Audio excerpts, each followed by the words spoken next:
როგორც დაგპირდით, ჩვენ ვიწყებთ front-end developer-ის, front-end development-ის კურსს, ვებ პროგრამირების ერთ-ერთი ნაწილია, შემადგენელი ნაწილი, ხოლო სანამ გაგვეთილს დავიწყებ, ტრადიციულად გთხოვთ გამოიწეროთ ჩვენი არხი, ეს ჩვენ ძალიან გვეხმარება და საშუალებას გვაძლევს ძალიან ბევრი საინტერესო კურსი წარმოგიდგინოთ ჩვენს არხზე.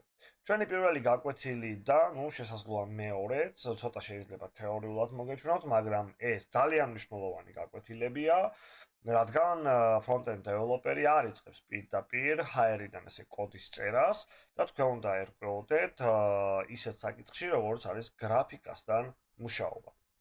სახეობები, დიზაინ, მაკეტები და ასე შემდეგ. ამ გაკვეთილში ჩვენ გავესწრებით გრაფიკის თემას ვებში. რატომ უშუალოდ მას? იმიტომ რომ სინამდვილეში თვითონ შემუშავება დაფუძნებულია დიზაინერის მუშაობაზე, რომელიც წარმოადგენს დიზაინ მაკეტს, რომლის მიხედვითაც მუშაობს უკვე პროგრამისტი. როგორც უკვე განვიხილეთ, როგორც უკვე თავში ვახსენეთ, ერთ-ერთ ეტაპზე მუშაობს დიზაინერი. მაკეტები, რომლებსაც ის წარმოგვიდგენს, დასაშვებია იყოს სხვადასხვა ფორმატის, სხვადასხვა შინაარსის და სტილისტიკის. იმის და მიხედვით რაში მუშაობდა დიზაინერი, თქვენ მოგიწევთ ამ ტექნოლოგიაში ადაპტირება და გარკვევა. ამის შესახებ უფრო დეტალურად შემდეგ გაკვეთილში ვისაუბრებთ. ხოლო აქ ჩავუყრით ფუნდამენტს ამ ცოდნას. მთავარია გესმოდეთ, რომ ნებისმიერი მაკეტი არის გრაფიკის, ტექსტის და განსაზღვრული განლაგების ნაკრები. ასით ეს ყველა ის მასალა, რომლებსაც ჩვენ გამოვიყენებთ კოდის შესაქმნელად. კარგი მაკეტები განსხვავდება იმით, რომ დიზაინერი ასევე ითვალისწინებს პროგრამისტის მუშაობის კომფორტს მაკეტთან. ეს შეიცავს ფენების სწორად განაწილებას, თითოეული ელემენტის სწორ სახელს ან სწორი UI კიტის შექმნას, სადაც ის აღწერს ტექსტის რა სტილებია გამოყენებული, რა ფერებია გამოყენებული, რა ელემენტები მეორდება, როგორც არის მაგალითად ღილაკები, როგორ გამოიყურება მენიუ და ასე შემდეგ. მაგალითად, სისტემა, რომელსაც ეწოდება UI kit, ძალიან მოსახერხებელია, რადგან თქვენ შეგიძლიათ შექმნათ კოდის ერთი ნაწილი ერთხელ და შემდეგ განმეორებით გამოიყენოთ მხოლოდ ვიზუალურად ოდნავ შეცვლით. ასევე ამ თემაში შედის ყველა ანიმაციის მომზადება, როგორ უნდა გამოიყურებოდეს ისინი და როგორ უნდა მუშაობდეს. დიზაინ მაკეტის ნახვა შეგიძლიათ, ერთ-ერთი მაკეტის ნახვა შეგიძლიათ ჩემს Figma-ში, რომლის ლინკსაც, რომელსაც გამოგიგზავნით, ვისაც სურვილი გექნებათ კომენტარებში, უბრალოდ დაგვიკომენტარეთ, მოგწერეთ კომენტარი და გამოგიგზავნით და იქ ნახავთ უამრავ საინტერესო დიზაინ მაკეტ საიტებისას და ჩვენ არაერთხელ გამოვიყენებთ ამ Figma-ს ამ მაკეტების შესაქმნელად. ეს ყველაფერი როგორც კარგი დიზაინერის, ისე კარგი დიზაინ მაკეტის ნიშანია, რომელთან მუშაობაც არ გაუჭირდება პროგრამის. როგორც ალბათ იცით, რეალურ ცხოვრებაში ყველაფერი ასე არ არის. ხანდახან თვითონ მოგიწევთ დიზაინერებთან არკვიოთ გარკვეული მომენტები, თხოვოთ დამატებითი მასალები და ასე შემდეგ. რა თქმა უნდა, მე შევესწრები კურსში ყველაფერი მაქსიმალურად ისე გავაკეთო, როგორც უნდა იყოს თქვენთვის, რომ მოსახერხებელი იყოს მუშაობა, მაგრამ გულწრფელად გეუბნებით, რომ რეალურ ცხოვრებაში ყველაფერი ასე არ არის.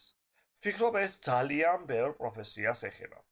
ასევე უნდა აღვნიშნოთ, რომ პროგრამის მთელი ინტერფეისი, რომელსაც ნახავთ ჩემს Figma-ზე, ერთ-ერთ მაკეტში, შეიძლება ცოტა განსხვავდებოდეს, რასაც შემდეგ გაკვეთილში განვიხილავთ.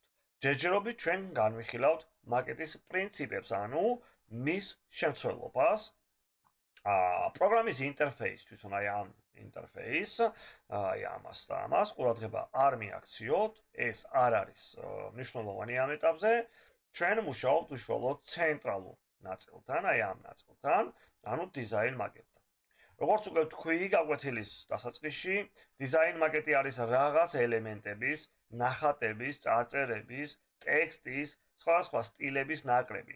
იმისათვის, რომ ჩვენ შემდეგ შევძლოთ ყველაფერ ამის გადაყვანა კოდში. თუ კი ჩვენ შევხედავთ ფენებს, აი აქ ფენებია განლაგებული, ხედავთ. დესკტოპის ჯგუფში აი აქ ქვეფენებსაც ხედავთ. ნუ აღარ არის ფენები განლაგებული. სადაც ეს ყველაფერია გადანაწილებული, დავინახავთ, რომ ეს ყველაფერი ასეც არის მოცემული. პირველი და ერთ-ერთი ყველაზე მნიშვნელოვანი, რითიც ჩვენ დავიწყებთ, არის რა სახის გრაფიკებია დასაშვები აქ იმყოფებოდეს. რა უნდა ვიცოდეთ ჩვენ მის შესახებ. ნებისმიერ დიზაინერი ვალდებულია გაამზადოს სწორი ფორმატის გრაფიკა, ნუ საუბარია ფოტომასალაზე, თქვენს დიზაინ მაკეტში. ნახოთ რა ვარიანტები არსებობს და რა ფორმატები არსებობს. პირველი დიდი დაყოფა ორ ჯგუფად, რომელიც თქვენ შეგეხებათ, არის ის, რომ გრაფიკა არსებობს რასტრული და ვექტორული. ეს ძალიან მნიშვნელოვანი ცნებებია და ვნახოთ თვალსაჩინოდ, რით განსხვავდება ისინი ერთმანეთისგან. მაგალითად, თუ კი მე მაქსიმალურად გავადიდებ რასტრულ გამოსახულებას, ჩვენ დავინახავთ პიქსელებს, პატარა ფერად კვადრატებს, ნუ აი მოდით გავადიდოთ მაქსიმალურად, აი ხედავთ აი პატარა ფერად კვადრატებს. რომლებიც აყალიბებენ გამოსახულებას, რომელიც მოცემულია დიზაინ მაკეტში. ეს რასტრული გრაფიკაა, რადგან არსით ის შედგება რაღაც წერტილებიდან, რომლებიც გამოსახულების დაპატარავებისას აყალიბებენ ნორმალურ გამოსახულებას. რასაც ჩვენ ხედავთ შემდეგ აი აქ. ეს არის რასტრული გრაფიკა.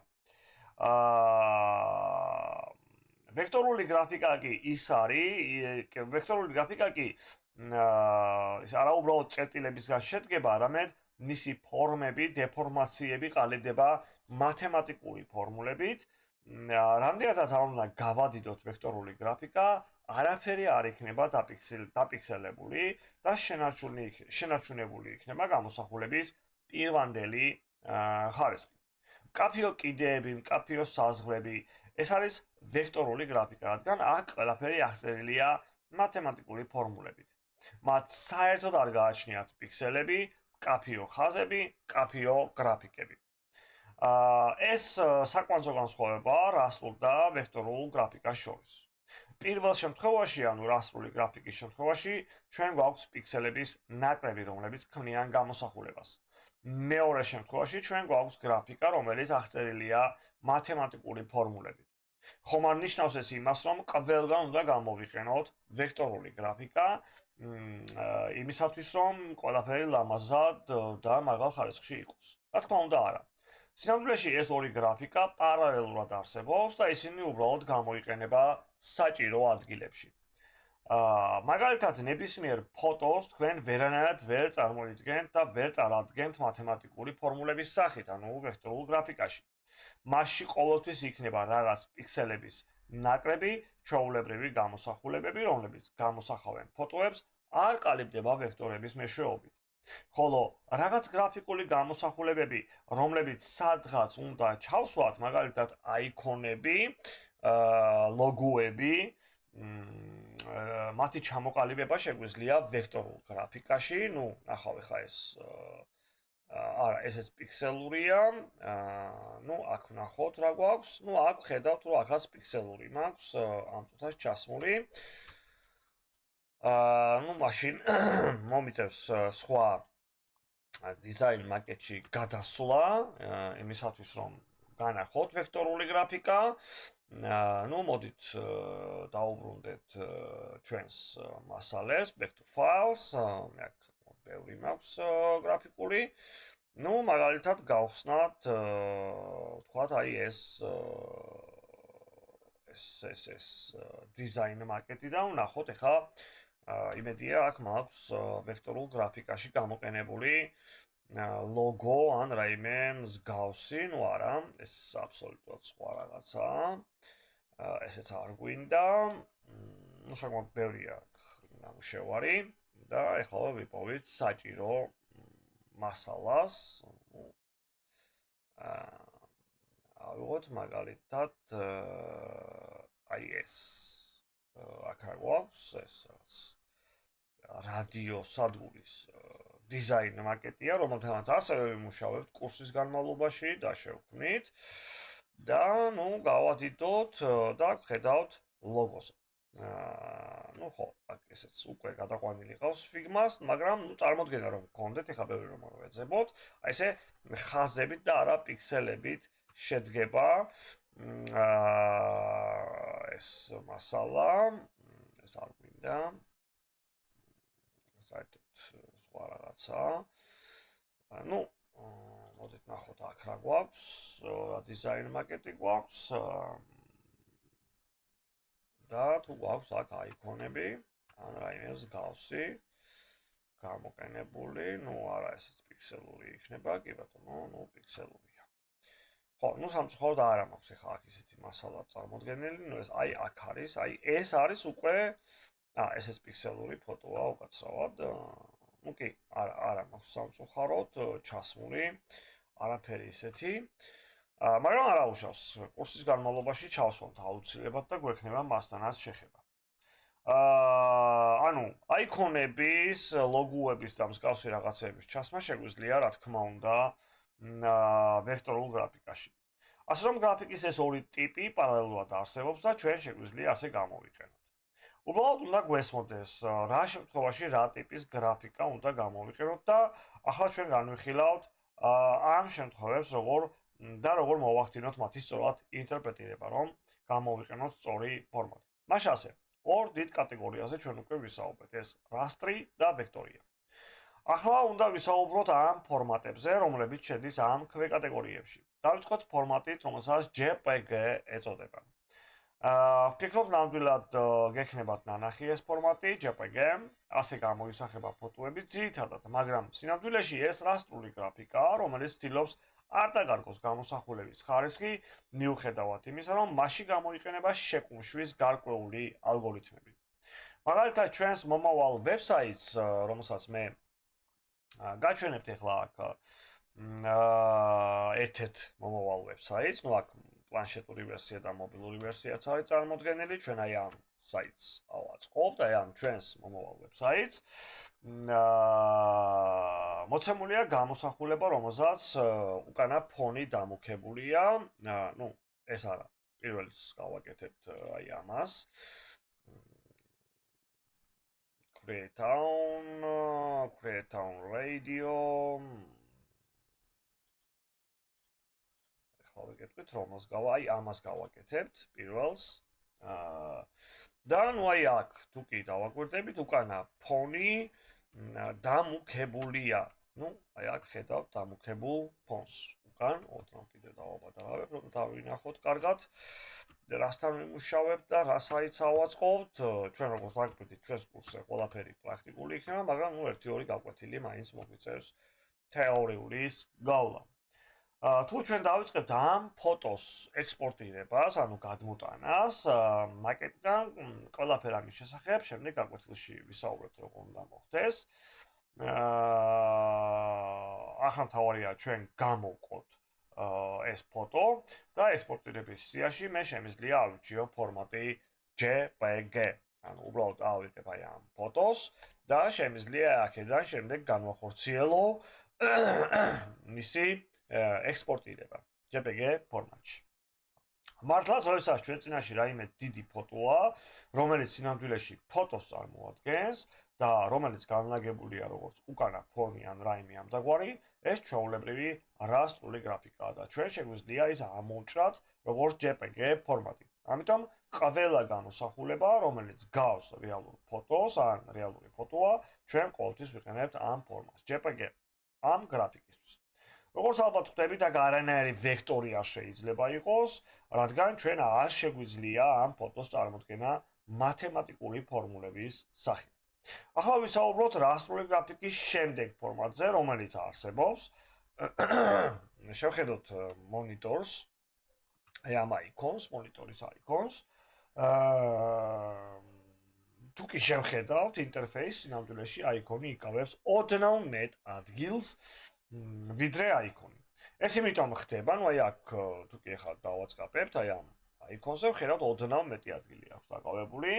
ეს იმიტომ ხდება, რომ აიკონში გვაქვს გაფართოება ქვედა ნაწილში და აიკონის ზედა ნაწილში უბრალოდ რჩება სივრცე. ფაქტიურად ვერცერთი ფოტო ვერ იქნება ასე ამოჭრილი. მათ უნდა გქონდეთ სიფართე და სიმაღლე. უნდა შექმნან მართკუთხედი, შესაბამისად ჩვენ გვექმნება ცარიელი სივრცეები, რომლებიც გამჭვირვალეა. რატომ გამჭვირვალე? იმიტომ რომ არანაირი შევსებული აი აქ შემავსებელი არ არის და მე ვხედავ იგივე ნაცრისფერ ფონს, რაც ექნება საიტს, რომელიც განლაგებულია აიკონის უკან.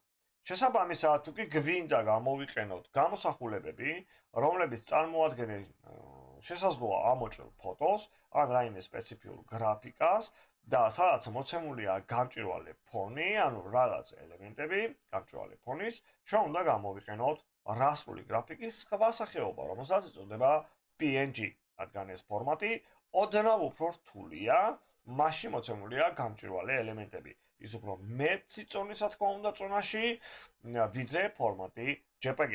ამიტომ მის გამოყენებას გონივრულად უნდა მოვეკიდოთ.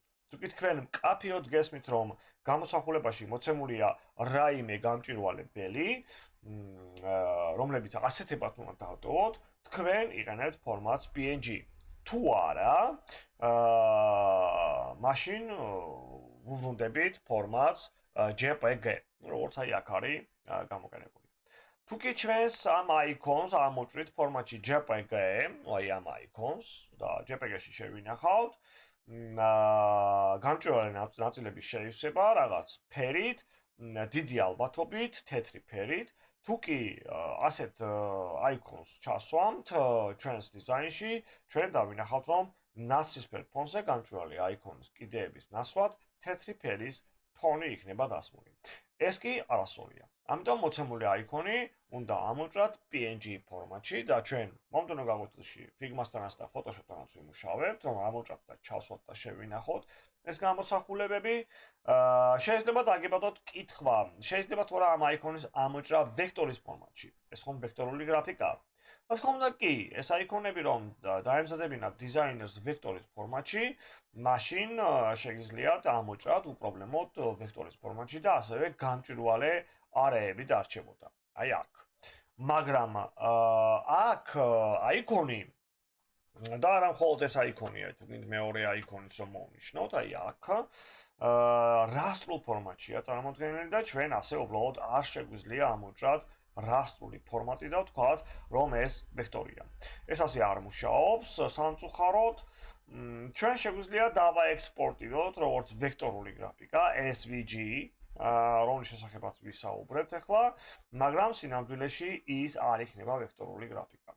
ფორმატზე სახელის გადარქმევით თვითონ ფორმატი არ შეიცვლება და გამოსახულება ვექტორული ვერ გახდება. ეს არის ის, რასაც ვისაუბრეთ უკვე, დიზაინერი ვალდებულია გაამზადოს გამოსახულებები სწორ ფორმატებში. ეს არ ეხება პროგრამის. ეს დასაშვებია აიკონის გამოსახულება, რასტრის ფორმატში რომ არის, არაფერი განსაკუთრებული და საშიში არ არის, რადგან ისინი საკმაოდ დიდია. გამოსახულება, რომელსაც უკანა ფონი არ გააჩნია, უნდა ამოჭრათ PNG ფორმატში. რა თქმა უნდა, არსებობს დამატებითი ფორმატებიც, რომელთა შესახებაც ჩვენ კიდევ ვისაუბრებთ, გამოვიყენებთ. ერთ-ერთი ასეთი ფორმატი არის WebP. ეს გამოსახულების უფრო თანამედროვე ფორმატია, რომლებიც განსხვავდება უკეთესი ხარისხით და ნაკლები წონით სხვა რასტრული გამოსახულებებისგან განსხვავებით. ის ხარდაჭრილია ყველა თანამედროვე მიმოხილველის მიერ, მაგრამ დღემდე რატომღაც იშვიათად ხდება. უბრალოდ დეველოპერები დღემდე იყენებენ ძველ ნეჩრალ ფორმატებს და მაინც არ სურთ ახალ, უფრო პროგრესულ ფორმატზე გადასვლა. ამაში არაფერი ცუდი არ არის, ან ნაკლოვანება არ არის. მაკეტში ჩვენ ასევე გვაქვს ექსპორტირებაში PDF ფორმატი, ალბათ ხსმენიათ ეს ფორმატი, ეს უკვე დოკუმენტია და ჩვენ ის არ გვაინტერესებს. ის არ გამოიყენება იმისათვის, რომ შექმნათ კლიენტის მხარე უმეტეს შემთხვევაში, მაგრამ აქვს მოცემული ფორმატი SVG. ეს უბრალოდ ის ვექტორული ფორმატია გრაფიკის. ვექტორული გრაფიკის ფორმატში, ანუ SVG ფორმატში, ჩვეულებრივ გამოსახულია ლოგოები, აი ესეთი ლოგოები, ესეთი აიკონები, როგორც აი აქ ხედავთ. ანუ ეს მცირე ზომის დეტალებია, რომლებიც შეგვიძლია გავთვალოთ მათემატიკური ფორმულებით და ლამაზად რომ გამოიყურებოდეს სადღაც ინტერფეისში. ასეთი აიკონები უნდა დავაექსპორტიროთ SVG ფორმატში და იმის დასადგენად ვექტორულია თუ რასტრული გამოსახულება შეგვიძლია გამოსახულება მაქსიმალურად, აი აქ რომელიმე გამოსახულება მაქსიმალურად გავადიდოთ და დავადგინოთ ვექტორულია თუ რასტრული ეს გამოსახულება. თუ მისი დაფიქსელება არ ხდება, როგორც აი ამ შემთხვევაში, ესე იგი ის ვექტორულ ფორმატშია. სხვა შემთხვევაში რასტრულში. ასევე უნდა გავეთვალისწინოთ, რომ SVG ფორმატს ასევე გამჭვირვალე ფონი გააჩნია. ნუ აი აქ როგორც ხედავთ, ეხლა მომნიშნავ, აი აქ გამჭვირვალე ფონებია წარმოდგენილი. ეს აიკონი რომ არ იყოს ან ლოგო ვექტორული, რადგან გამჭვირვალე ფონი გააჩნია, ამოვჭედით PNG ფორმატში. ხოლო თუ გამოსახულება მართკუთხა ფორმისა, ფონით და რასტრულ ფორმატშია, მას ჩვენ ამოვჭრით უკვე JPG ფორმატში. იმის გაგება გრაფიკის რა ფორმატი გამოვიყენოთ სხვადასხვა სიტუაციებში, საშუალებას მოგცემს სწორად გამოვიყენოთ გრაფიკა და რა თქმა უნდა, ამით უკვე მივახციოთ უკეთეს შედეგს, როგორც ხარისხით, ისე თქვენი პროდუქტის სწრაფად მუშაობით. მუშაობაში გამოიხატება ეს ყველაფერი. შემდეგ გაკვეთილში თქვენ თვითონ ამოვჭრით ამ ყველაფერს პრაქტიკაზე, გრაფიკა უნდა ამოვჭრეთ ჩვენი დიზაინ მაკეტიდან, იმისათვის რომ გამოვიყენოთ ჩვენ საიტებში კოდის წერის პროცესში. გაკვეთილის დასასრულს კი შეგახსენეთ არ დაგავიწყდეთ ჩვენი კურს არხის გამოწერა, ვიდეოს მოწონება, ეს ჩვენთვის ძალიან მნიშვნელოვანია და ძალიან გვეხმარება არხის განვითარებაში.